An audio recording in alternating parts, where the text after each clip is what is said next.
അവസാനം പ്രധാനമന്ത്രി നരേന്ദ്രമോദി പ്രതിപക്ഷത്തിന് മുന്നിൽ വഴങ്ങിയിരിക്കുന്നു. ഓപ്പറേഷൻ സിന്ദൂരിലും പഹൽഗാം ആക്രമണത്തിനുമിടയിൽ നടന്ന കാര്യങ്ങൾ ഈ രാജ്യത്തെ ബോധിപ്പിക്കേണ്ടത് രാജ്യം ഭരിക്കുന്നവരുടെ കടമയാണ്.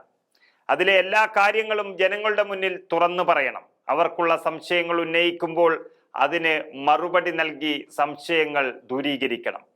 അപ്പോൾ 140 കോടി ജനങ്ങളുടെയും പ്രതിനിധികളായി എത്തിയിരിക്കുന്നവരോട് അതിൻ്റെ മറുപടി പറയണം എന്നായിരുന്നു പ്രതിപക്ഷം, പ്രത്യേകിച്ച് കോൺഗ്രസ് ഭരിക്കുന്നവരോട് ആവശ്യപ്പെട്ടത്. ആദ്യം അതിന് തയ്യാറാകാതിരുന്ന നരേന്ദ്രമോദി ഇപ്പോൾ 29-ാം തീയതി വരാം എന്ന് ഉറപ്പു പറഞ്ഞിരിക്കുകയാണ്. അങ്ങനെ പാകിസ്ഥാനിലെ ഭീകര പരിശീലന കേന്ദ്രങ്ങൾ ലക്ഷ്യമിട്ട് ഇന്ത്യ നടത്തിയ ഓപ്പറേഷൻ സിന്ദൂറിനെ കുറിച്ച് രാജ്യസഭ ചർച്ച ചെയ്യാൻ പോവുകയാണ് ജൂലൈ 29 ചൊവ്വാഴ്ച.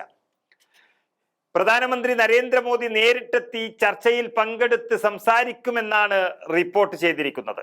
നമുക്കറിയാം, ജമ്മു കാശ്മീരിലെ പഹൽഗാമിൽ 26 പേരുടെ മരണത്തിനിടയാക്കിയ ഭീകരാക്രമണത്തെക്കുറിച്ച് വലിയ പരാതികളാണ് കേന്ദ്ര സർക്കാരിനെതിരെ ഉള്ളത്. പ്രതിഷേധവും എല്ലാവരുടെയും മനസ്സിലുണ്ട്. പക്ഷേ രാജ്യസുരക്ഷയുടെയും രാജ്യത്തിൻ്റെ അഭിമാനത്തിൻ്റെയും പ്രശ്നമായതുകൊണ്ട് ആരും നമ്മുടെ രാജ്യത്തിനെതിരെ തിരിയുകയില്ല എന്നുള്ളത് നമുക്കറിയാം.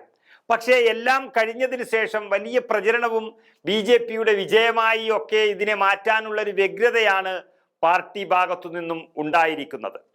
കക്ഷി രാഷ്ട്രീയ ഭേദമന്യേ എല്ലാവരും ഒന്നിച്ചു നിന്നിട്ട് ഈ രാജ്യത്തിൻ്റെ സേനകളുടെ കഴിവിൽ അഭിമാനം കാത്തിട്ടും അത് പാർട്ടിയുടെ വിജയമാക്കി മാറ്റുമ്പോഴാണ് പ്രതിപക്ഷത്തിനെ ചൊടിപ്പിച്ചത്.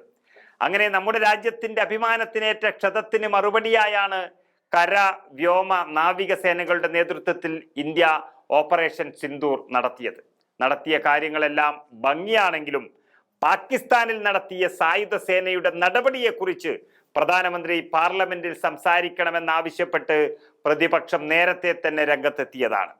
ആദ്യം അതിനൊന്നും സമ്മതിക്കാതിരുന്ന പ്രധാനമന്ത്രി ഇപ്പോൾ അതിന് സമ്മതിച്ചിരിക്കുകയാണ്. പ്രധാനമന്ത്രി എത്ര ഒളിപ്പിക്കാൻ നോക്കിയാലും ഈ രാജ്യത്തോട് പറയേണ്ടുന്ന ചില കാര്യങ്ങളുണ്ട്. അത് പറഞ്ഞേ മതിയാകും. അതിനാണ് എല്ലാവരും വോട്ട് ചെയ്ത് ഓരോ പ്രതിനിധികളെ പാർലമെന്റിലേക്ക് അയച്ചിരിക്കുന്നത്. അവർ ജനങ്ങളുടെയും അവരുടെയും അഭിപ്രായം പറയും. രാജ്യത്തിനെ ബാധിക്കുന്ന പ്രശ്നമാണ്. എല്ലാവരുടെ അഭിപ്രായങ്ങളും മനസ്സിലാക്കി ശരിയായത് ചെയ്യണം. എന്നാൽ ഇങ്ങനെയുള്ള പല കാര്യങ്ങളും കേന്ദ്രം ഭരിക്കുന്നവർ മൈൻഡ് ചെയ്യാറില്ല. ചിലപ്പോഴൊക്കെ പ്രതിപക്ഷത്തെ സംസാരിക്കാനേ അനുവദിക്കാറില്ല. നമുക്കറിയാം, ജവഹർലാൽ നെഹ്റു ഇന്ത്യൻ പ്രധാനമന്ത്രി ആയിരുന്ന കാലത്ത് കോൺഗ്രസിന്റെ 10-1 സീറ്റ് പോലും ഇല്ലാതിരുന്നിട്ടും CPMന്റെ AKGയെ പ്രതിപക്ഷ നേതാവാക്കിയും പറയുന്നതെല്ലാം കേട്ടിട്ടുമാണ് മുന്നോട്ട് പോയത് അന്നത്തെ ഭരണകൂടം. ഇവിടെ നരേന്ദ്രമോദിയും BJPയും ആണെങ്കിൽ ഒന്നും കേൾക്കാറില്ല പ്രതിപക്ഷത്തെ. എന്നാൽ രാജ്യത്തിന്റെ സുരക്ഷയെ ബാധിക്കുന്ന വിഷയമായതുകൊണ്ട് സഭയിൽ ഇത് വിശദീകരിച്ചേ മതിയാകൂ എന്ന വ്യക്തമായ മുന്നറിയിപ്പ് BJPക്ക് കിട്ടിക്കഴിഞ്ഞു. ഓപ്പറേഷൻ സിന്ദൂർ സൈനികരുടെയും രാജ്യത്തിൻ്റെയും വൻ വിജയം തന്നെയാണെങ്കിലും പഹൽഗാമിൽ നടന്ന കൂട്ടക്കൊല അത് ഈ രാജ്യത്തിൻ്റെ സർക്കാരിൻ്റെ പരാജയമായി ജനങ്ങൾ ഇപ്പോഴും കാണുകയാണ്.